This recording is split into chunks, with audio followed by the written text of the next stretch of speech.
প্ৰেমত ফুলে শতদল প্ৰেমত ঘূৰে ভ্ৰমণতল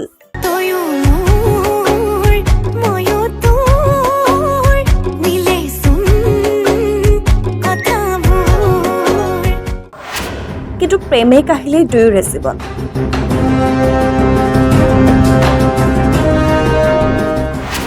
কামপুৰত ভয়ংকৰ কাণ্ড পুনৰ পৰকীয়া প্ৰেমে কাহিলে দুটা জীৱন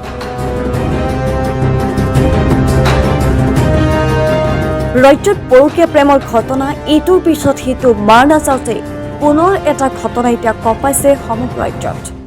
এইবাৰ স্থান হৈছে নগাঁৱৰ কামপুৰৰ পাচলি জাৰত পৰকীয়া প্ৰেমৰ ভয়ংকৰ পৰিণতি স্বামীয়ে ভয়ানক কাণ্ড সংঘটিত কৰাৰ অভিযোগ পত্নী আৰু পত্নীৰ প্ৰেমিকৰ সৈতে নগাঁৱৰ কামপুৰৰ পাচলি জাৰৰ ভাড়াঘৰৰ ভিতৰতেই দুয়োকে ৰডেৰে প্ৰহাৰ কৰি প্ৰাণ লোৱাৰ সন্দেহ কৰা হৈছে স্বামীয়ে এই ভয়ানক কাণ্ড সংঘটিত কৰি স্বামীয়ে কামপুৰ থানাত আত্মসমৰ্পণ কৰে উল্লেখ্য যে নগাঁও কামপুৰৰ পাচলি জাৰত সংঘটিত হৈছে এই ঘটনাটি পৰকীয়া প্ৰেমৰ বাবে এই কাণ্ড সংঘটিত হোৱা বুলি সন্দেহ কৰা হৈছে পত্নী এগৰাকী টেট শিক্ষয়িত্ৰী পত্নীৰ নাম আছিল গীতা ৰাণী নাথ আৰু পৰকীয়া প্ৰেমিকৰ নাম আছিল ভাস্কৰ নাথ দুয়োৰে মাজত আছিল প্ৰেমৰ সম্পৰ্ক পত্নী আৰু প্ৰেমিকৰ সৈতে অভিযুক্ত স্বামী জয়কান্ত দাসে এই ভয়ংকৰ কাণ্ড সংঘটিত কৰাৰ সন্দেহ কৰা হৈছে নিহত পত্নী গীতাৰাণী আৰু অভিযুক্ত স্বামী জয়কান্ত দাসৰ ঘৰ আছিল নাৰিকলিত নিহত টেট শিক্ষক ভাস্কৰ নাথৰ ঘৰ মংগলদৈত বুলি জানিব পৰা গৈছে অৱশ্যে এই কাণ্ড সংঘটিত কৰাৰ পিছতে স্বামী জয়কান্ত নাথে আত্মসমৰ্পণ কৰে কামপুৰ থানাত ঘটনাস্থলীত আৰক্ষী উপস্থিত হৈ আৰম্ভ কৰিছে ঘটনাৰ উচিত তদন্ত পৰকীয়া প্ৰেমৰ বাবে এই কাণ্ডটি সংঘটিত হোৱাৰ সন্দেহ কৰা হৈছে যদিও ইয়াৰ আচল সত্য বৰ্তমানলৈকে পোহৰলৈ অহা নাই আমি প্ৰায় 11:20 PM আমি পুলিচ কণ্ট্ৰল ৰুমত এটা আমি ইনফৰমেশ্যন পাইছিলোঁ যে এনেকুৱা ধৰণৰ এটা মাৰ্ডাৰ কেছ হৈছে বুলি লগত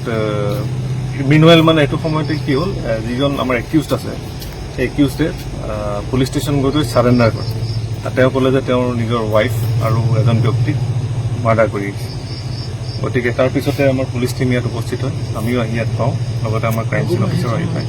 তো ইয়াত আমি দুটা বডি পৰি থকা পাওঁ যিটো ৰেণ্টেড হাউচ আছে এতিয়া মানে ব্লাডত পূৰা চফ্ট হৈ পৰি আছে আৰু এতিয়া আমাৰ প্ৰিলিমিনাৰী ইনভেষ্টিগেশ্যনটো চলি আছে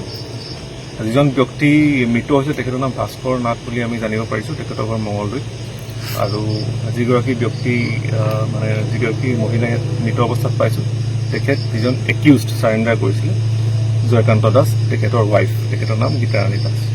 এইখিনি আমি প্ৰিলিমিনাৰী ইনভেষ্টিগেশ্যনত গম পাইছোঁ ইনভেষ্টিগেশ্যন চলি আছে মটিভটো আমি এতিয়ালৈকে গম পোৱা নাই গতিকে এইটো আমাৰ ফাৰ্ডাৰ ইনভেষ্টিগেশ্যনত গম পোৱা যায় মানে জয়কান্ত দাসে কৈছে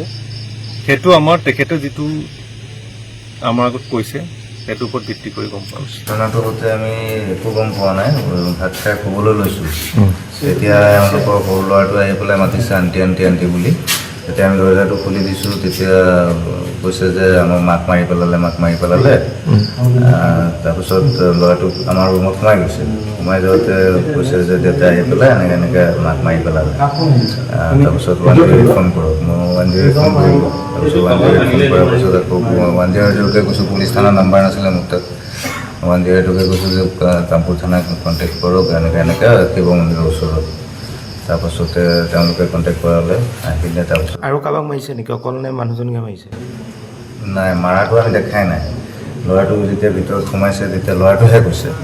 তাৰপিছত ভিতৰত সোমাওঁতে মই ল'ৰাটো সোমাই তো লক কৰি দিলোঁ ভিতৰত তাৰপিছত এই মানুহজন যিজন ল'ৰা মৰিছে হয় ল'ৰাজন ক'ত ঘৰ জানো নাজানো ইয়াত ভাড়া থাকে বুলি জানো নামটো জানো টিচাৰ বুলি জানো ভাস্কৰ বুলি জানো উপাধিটো লিখিছে ছাৰতে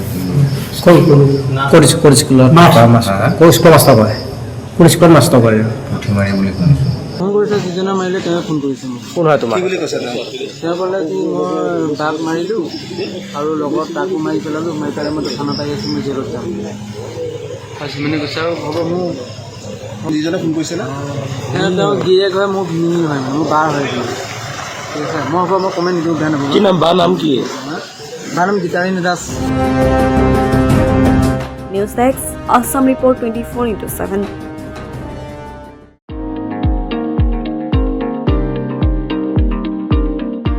চকু ৰোগীৰ বাবে সুখবৰ চুবুৰীয়া দেশ নেপালৰ ব্ৰেটামুৰ সৈনিকপুৰত অত্যাধুনিক চিকিৎসালয় শুভাৰম্ভ Messi IN aesthetic private limited নামৰ চকু চিকিৎসালয়ৰ শুভাৰম্ভ চৰকাৰী বেছিক হস্পিটেলৰ সন্মুখত মুকলি হ'ল অত্যাধুনিক সা সুবিধাযুক্ত এখন ব্যক্তিগত চকু চিকিৎসালয় য'ত আৰ্থিকভাৱে দুৰ্বল লোকৰ অতি কম খৰচতে চকুৰ পৰীক্ষা ও চশমা প্ৰদান কৰা হয় লগতে ENT ছালৰ ৰোগ দাঁতৰ ৰোগৰো চিকিৎসা উপলব্ধ নেপালৰ জ্যেষ্ঠ তথা বিশিষ্ট চিকিৎসকৰ তত্ত্বাৱধানত পৰীক্ষা কৰা হয় চকুৰ থকা খোৱাৰো সুব্যৱস্থা আছে চিকিৎসালয়খনত অতি কম খৰচতে চকুৰ অপাৰেশ্যন পৰীক্ষা আদিৰ বাবে যোগাযোগ কৰিব পাৰে যোগাযোগ নম্বৰ 977981491403 অথবা 9779804958450450